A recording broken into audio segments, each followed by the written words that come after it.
O Mauro e Isabela, eu queria ouvir vocês também com relação a rebalanceamento de carteira, né? É um desafio para o investidor, para o pequeno investidor, né? Ele sempre tem essa dificuldade de rebalancear, de onde aporta, onde deixa de aportar, para qual caminho. E vocês são especializados nisso. Então, eu queria que vocês trouxessem um pouquinho da visão de como que vocês fazem esse rebalanceamento entre ganho de capital e renda, né? O Mauro foi muito feliz aí nessa pontuação agora, né? No sentido de que o maior desafio é combinar os dois mundos. E como é que vocês procuram fazer isso internamente na hora das alocações? Como é que essa decisão é feita? Ela é feita com base num cenário macro, é caso a caso? Eu queria que vocês contassem um pouquinho para a gente da experiência aí do dia a dia. Acho que a gente pode começar pela Isabela, depois para o Mauro. Não, legal. Aqui é pautado nesses dois aspectos, então fundamentos macro e microeconômicos, né? Então, quando a gente fala na alocação setorial, e esse rebalanceamento entre setores, a gente sempre olha quais que são as perspectivas macroeconômicas. Então, a partir disso, nós decidimos, vamos ter um peso maior em tijolo ou um peso maior em crédito.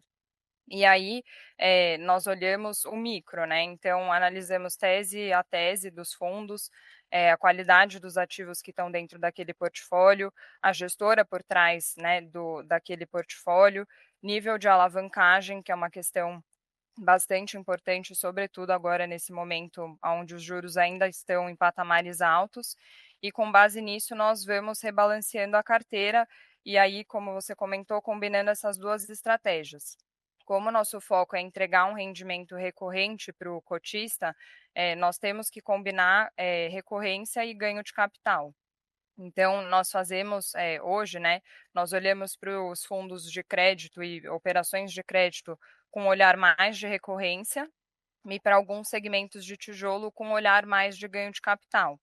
Então, aqui você faz uma combinação entre essas duas estratégias para que você consiga ainda entregar um rendimento recorrente em linha ou superior ali aos seus pares e se posicionar também em estratégias para colher um ganho de capital ali, mais pensando no médio prazo.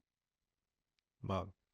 Eu concordo bastante com o racional que a Isabela colocou. Acho que a gente tem um processo ali também que tenta cobrir ali os diversos aspectos, né? E sempre combinando o resultado de curto prazo, que ele é importante para o investidor de fundo imobiliário. O investidor de fundo imobiliário ele busca sim dividendos, mas também sem descuidar da saúde e do potencial da carteira ao longo do tempo, né? E aí acho que assim, se pudesse aqui dividir também um pouco da opinião que eu tenho, não só enquanto gestor, mas a gente também é investidor, né?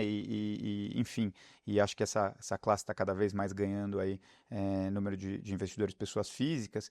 Eu pegaria um ponto que a Isabela comentou também sobre o fato dos fundos imobiliários serem investimentos de longo prazo, né?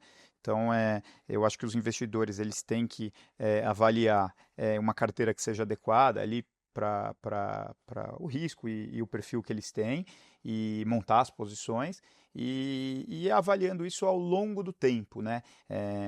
Eu não sou a favor dos investidores irem girando ou trocando muito a carteira de forma constante. É claro que eu acho que é importante o investidor pessoa física estar sempre acompanhando e às vezes alguns ajustes se fazem necessário, né? Mesmo que seja uma realização de um fundo ali que deu uma mudança muito forte de precificação ou mesmo uma atenção para fundos que possam perder o fundamento ao longo do tempo.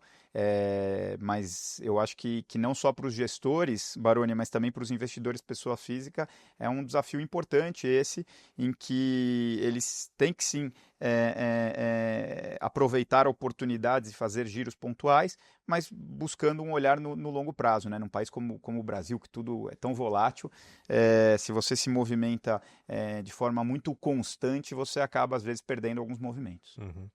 Professor Baroni.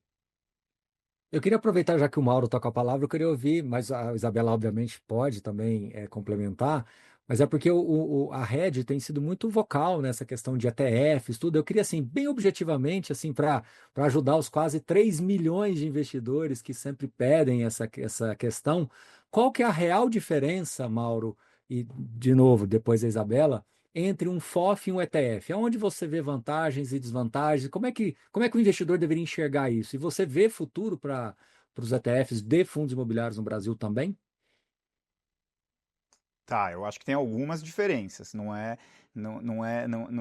tão parecido quanto parece, né? Apesar de que o lastro, no final, é o mesmo, que é o investimento em imóveis. Mas você tem uma diferença de mandato, né? Então, enfim, os ETFs que a gente tem hoje aqui no Brasil, e a gente, na Rede, estruturou o primeiro ETF de tijolo, né? Focado exclusivamente em tijolo, que é o HERT11. Ele tem um mandato ali que é fixo, né? Ele vai investir nos principais fundos de tijolo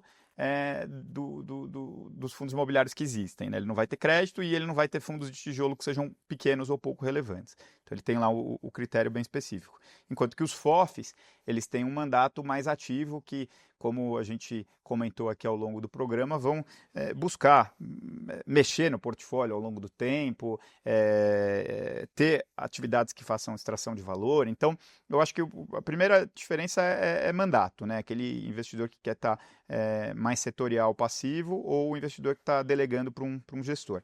E aí depois vem outras diferenças, né? Acho que a dinâmica de investimento em ETF ela é diferente de um ativo listado, né, puramente, né? O ETF ele tem aí características de negociação em bolsa, mas também com a criação e destruição de cotas. Consequentemente, ele acaba tendo menos descolamento de valor entre valor de bolsa e valor patrimonial. E isso pode ser bom ou pode ser ruim, depende do ponto do ciclo que você está. Eles têm também uma questão tributária que é diferente, né? E no Brasil a gente sempre tem que ter em vista não só se o investimento faz sentido ou não do ponto de vista temático, mas também do ponto de vista tributário, né? Então os dividendos eles são isentos de um lado, não são do outro. Então eu sei que é uma tarefa complexa aí para os investidores botarem na balança e pesarem, mas eu acho que você consegue ter aí espaço para os dois produtos no final das contas. E você, Isabela? Concordo com todos esses pontos que o Mauro colocou. Acho que a questão dos FOFs realmente é que, quando a gente olha para a maioria dos fundos, eles possuem uma gestão ativa, né? Então, o gestor que busca gerar retornos excedentes a um índice, e aqui na hora dos investidores analisarem aqui os FOFs, eles devem escolher um FOF cujo trabalho do gestor eles reconheçam, acreditem no potencial de extração de valor. Enquanto os ETFs são fundos que buscam acompanhar ali um índice, então você não vai ter esse trabalho ativo de realmente buscar retornos excedentes. Então, eu acho que é uma questão do cotista avaliar os dois produtos e enxergar o que faz mais sentido para ele, para a composição da carteira dele, né?